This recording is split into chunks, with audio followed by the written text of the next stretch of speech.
Ads లేకుండా latest episodes చూడండి.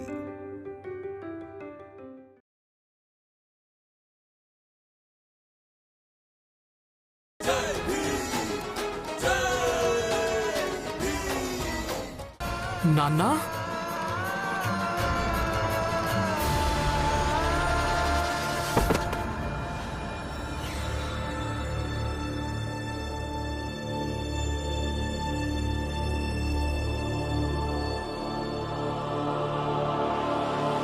నాన్న మామయ్య అన్నయ్య నీళ్ళు మంచి నీళ్ళు.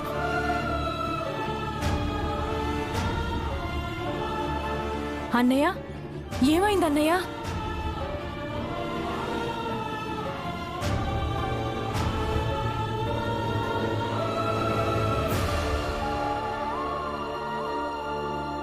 నాన్న నాన్న ఏమైంది నాన్న? నాన్న తల నొప్పిగా అనిపిస్తుంది. భీమ్, బాలా, వెళ్ళండి, త్వరగా వెళ్ళండి, వెళ్ళి మంచం తీసుకురండి. వద్దు, అంత అవసరం ఏమీ లేదు. మెల్లగా. అన్నయ్య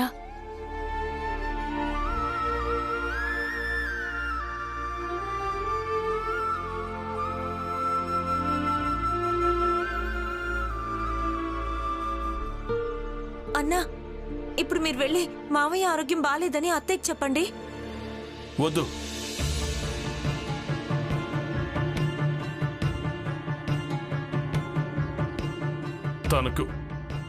తనకేమీ చెప్పొద్దు. కేవలం ఈ ఒక్కటి చెప్పండి. తను చెప్పింది అది ఒప్పుకోవడం లేదని.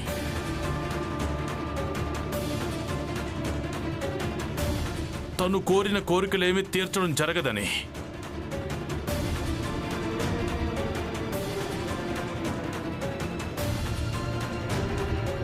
తను ఎప్పటిదాకా నా దగ్గర ఉందో అప్పుడు కనీసం తను నా భార్య అని నాకు గుర్తుకొస్తుండేది. తన విషయంలో నేనెప్పుడు కఠినంగా ప్రవర్తించలేకపోయాను. కానీ నాకు దూరంగా ఉంటే మెల్లమెల్లగా తను నా దృష్టిలో చనిపోతుంది. అలాగే నేను తన దృష్టిలో చనిపోతాను. అన్నయ్య, మీరెందుకు అలా అంటున్నారు?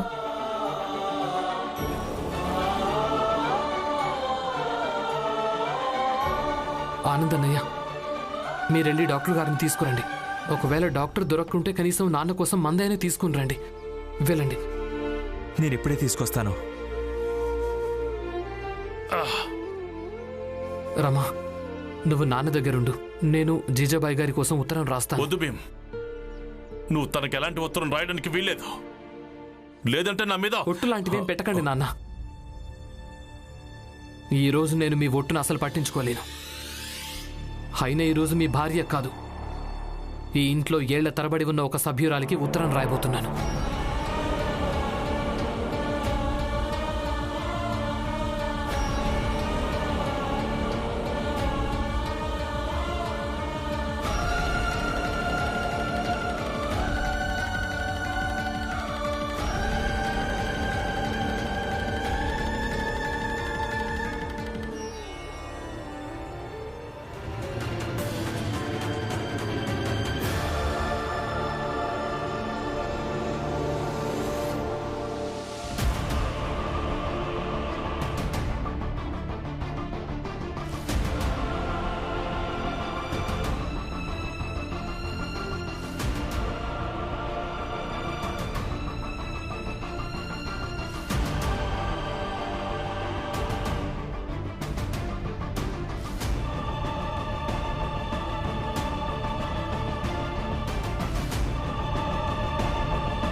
ఈ ఉత్తరం జీజాబాయి గారికి ఇవ్వండి.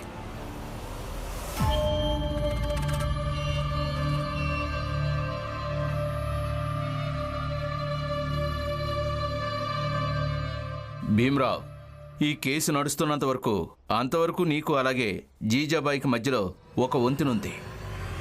అది నేను.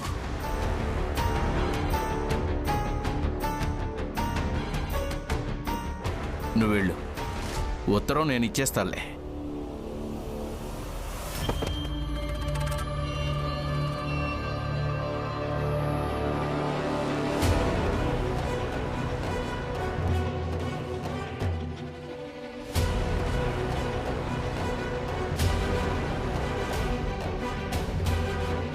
హితేష్, జిగురు తీసుకురా.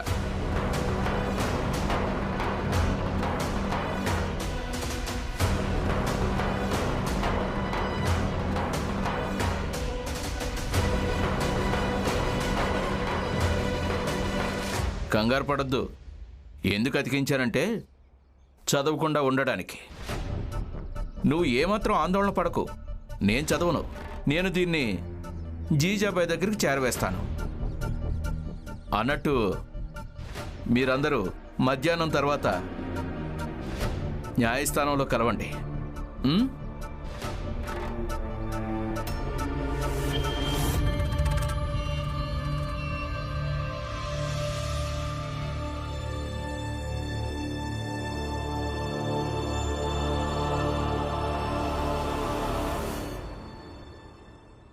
లాయర్ గారు, మీరు ఉత్తరం లాక్కొని చాలా మంచి పని చేశారు.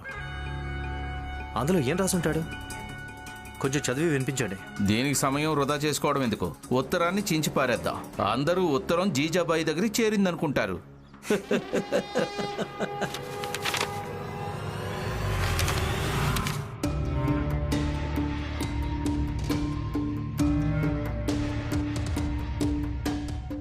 ఆనంద్, ఆనంద్, డాక్టర్ గారు దొరికారా? దొరికారు.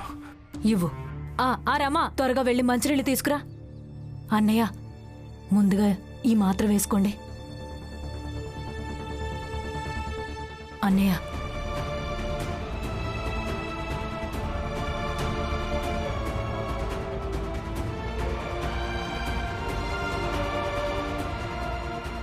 చూడండి, కాసేపట్లో తగ్గిపోతుంది.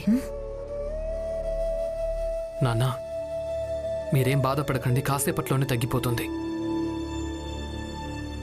కోర్టులో కేసు వాదించడం కోసం ఎవరో ఒక లాయర్ని వెతుక్కోక తప్పదు.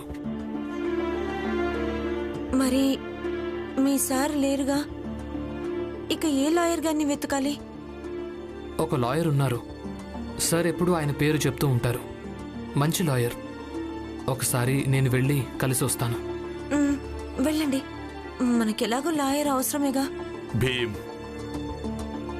అనవసరంగా ఆందోళన పడుతున్నావు. అంత అవసరం ఏమీ లేదు. అవసరం ఉంది నాన్న, మీరింకేమీ ఆలోచించకండి.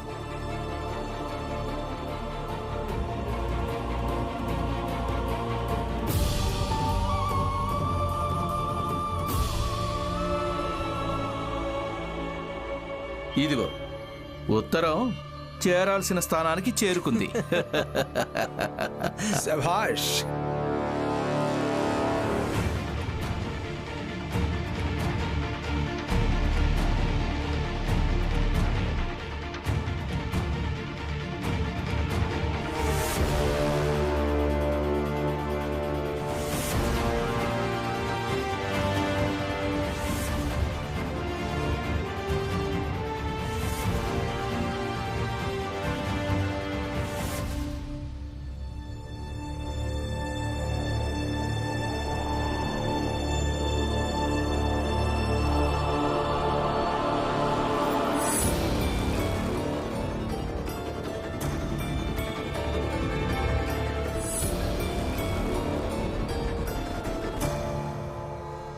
రమా, ఇది నేను రాసిందే కదా. ఇది నేను ఇందాక లాయర్ గారికి జీజాబాయి గారికి ఇవ్వమని ఇచ్చాను కదా, అదే ఉత్తరం. ఏంటి? ఇవన్నీ తీయవా?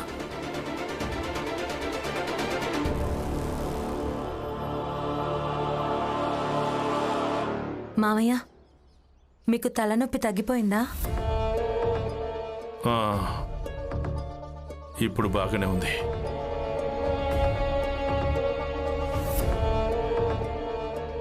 మీరు ఇక్కడే ఉండండి, నేను మామయ్య కోసం తినడానికి ఏమైనా వండి తీసుకొస్తాను. ఆగలక్ష్మి,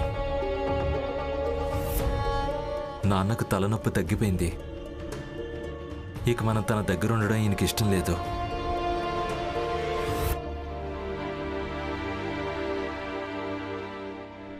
అయితే ఏమైంది? ఇప్పటిదాకా మీరు ఒక జబ్బు చేసిన తండ్రికి కొడుగ్గా ఈయన పక్కనున్నారు కదా, ఇప్పుడు ఒక పక్కింటి వాడి రూపంలో ఉండిపోండి. ఇప్పుడే వస్తాను పిన్ని. నేను ఇక్కడ పక్కింటి వాడిని కూడా కాదు, అనవసరంగా ఇరుక్కుపోయాను. ఇక్కడ ఉండడానికి ఎవరూ ఒప్పుకోరు కూడా. అయితే ఏంటి? కానీ మీరే ఎప్పుడు చెప్తుంటారు కదా, మీకు భీమ్, ఆనంద్, నాన్న వాళ్ళ గురించి చాలా బెంగ ఉంటుందని. అయితే వాళ్ళ గురించి బెంగ పడకండి, అలాగే దేవుణ్ణి ప్రార్థించండి. భీమ్ ఇంకా రమ ఏ న్యాయవాదిని వెతకడానికి వెళ్లారో ఆ న్యాయవాది దొరకాలని. లేదంటే ఒకవేళ ఈ ఇంటి బంధుత్వాల పరువు న్యాయస్థానంలో పోయిందనుకోండి, మీరు కూడా దాని నుంచి తప్పించుకోలేరు. ఎందుకంటే మీరు నమ్మినా నమ్మకపోయినా మీరు ఇదే కుటుంబంలోని భాగం.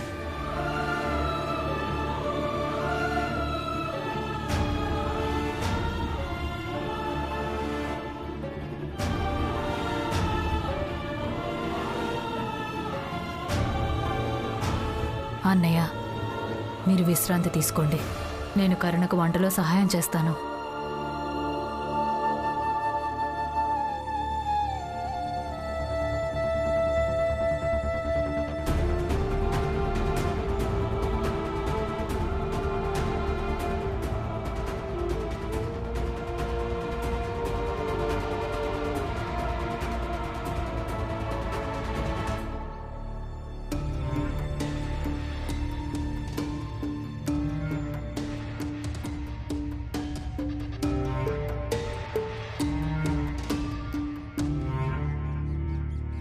ఒకవేళ లాయర్ గారే ఈ ఉత్తరాన్ని చించి పారేస్తే దాని అర్థం ఒక్కటే, ఈ ఉత్తరం అత్తయ్య దగ్గరికి చేరడం ఆయనకి ఇష్టం లేదు. కానీ ఎందుకు? ఆయన ఈ ఉత్తరాన్ని చించి పారేశారు అంటే దానికి అర్థం ఒకటే అయి ఉంటుంది, ఆయనకి ఇష్టమే లేదు మనం జీజాబాయ్ గారిని సంప్రదించటం. అవును, కానీ ఆయన అది అత్తయ్య దగ్గర నుంచి ఒక వ్యక్తి వచ్చారు కదా, ఆయనకు కూడా ఈ ఉత్తరాన్ని ఇవ్వనీలేదు. అంటే ఆయన ముందే ఊహించారు ఆ వ్యక్తి ఈ ఉత్తరాన్ని ఖచ్చితంగా అత్తయ్యకి ఇస్తారని. వీలైనంత త్వరగా వ్యక్తిని వెతకాల్సి ఉంటుందిరమ్మా, నాకిప్పుడు అనుమానం వస్తోంది. కానీ ఎక్కడ ఎలా అని వెతుకుతారు? న్యాయస్థానానికి వెళ్ళాలి కదా. నాకేం అర్థం కావటం లేదు.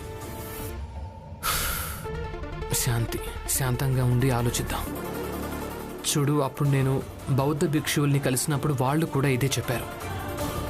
ఎప్పుడైనా మార్గం స్పష్టంగా కనిపించినప్పుడు అప్పుడు పూర్తిగా మనోధైర్యంతో ముందుకు సాగటం మంచిదని. అనుకూల దృక్పథంతో ముందుకు సాగామంటే అదే అనుకూలత మనకు సహకరిస్తుంది. మనం ముందుకు సాగుతాం, వెతకడానికి ప్రయత్నిద్దాం. ఎవరికి తెలుసు, మనం ఆ వ్యక్తిని వెతికి న్యాయస్థానానికి సమయానికంటే ముందే చేరుతామేమో. పదండి వెళ్దాం.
జీజాబాయ్,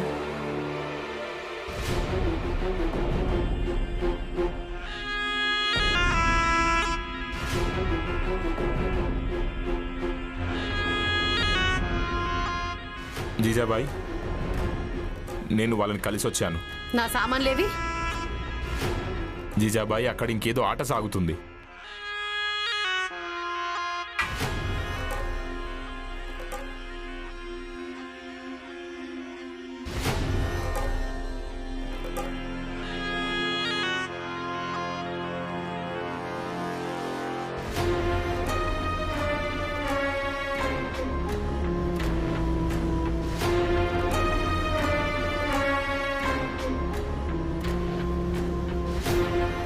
జీజాబాయి గారా?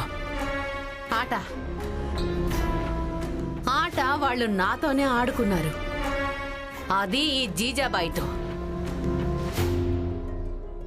కానీ ఇప్పటిదాకా వాళ్ళందరూ నా విషయంలో ఏం చేశారో అది ఇప్పుడు నేను అంటే జీజాబాయి వాళ్ళ విషయంలో చేయబోతోంది. ఇప్పుడు ఎలా ఉంటుందో చూడు. ముందు నువ్వు నాకు ఈ విషయం చెప్పు, వాళ్ళు నా సామాను నీకెందుకు ఇవ్వలేదట?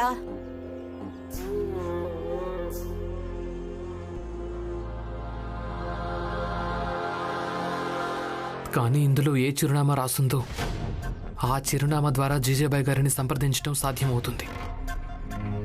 అది ఈ చోటు కాదే. నిజానికి ఆ చిరునామా ఇక్కడికి చాలా దూరంగా ఉంటుంది. అవును,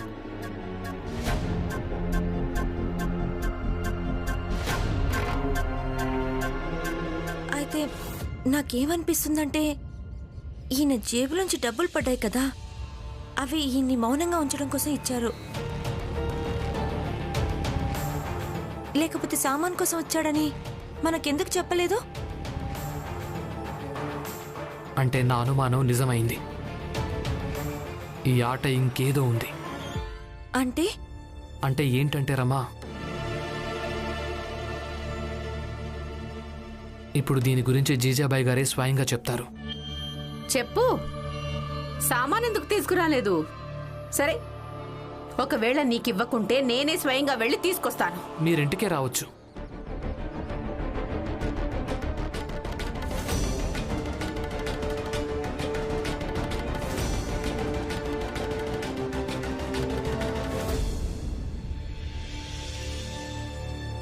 మీరే స్వయంగా ఇంటికి రావచ్చు. ఇలా పారిపోవటం వల్ల సమస్యలు పరిష్కారం అయిపోవు. నిజానికి పారిపోతే సమస్యలు ఇంకా పెరిగిపోతాయి. ఇంటికి రండి.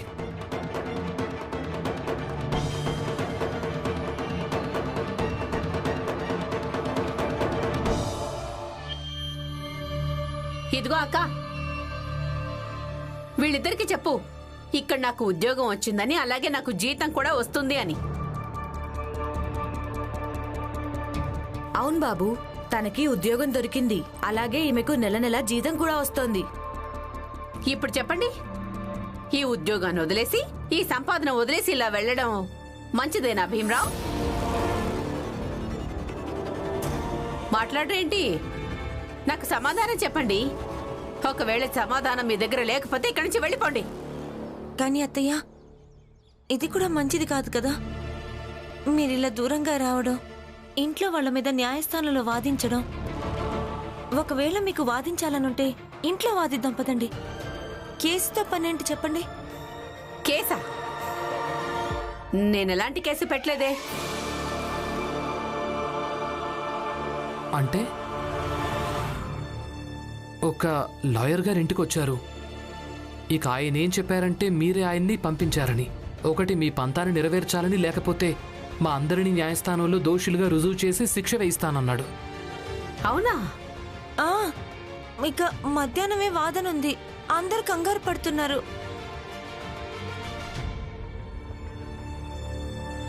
నేను ఆ లాయర్ని కలవాలి. మీరు నన్ను తన దగ్గరికి తీసుకువెళ్ళండి.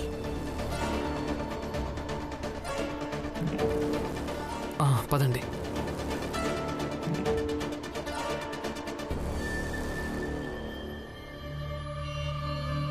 ఇక ఎవరేం చేసుకుంటారో చేసుకోండి. నాకైతే కొంచెం డబ్బు దొరికింది.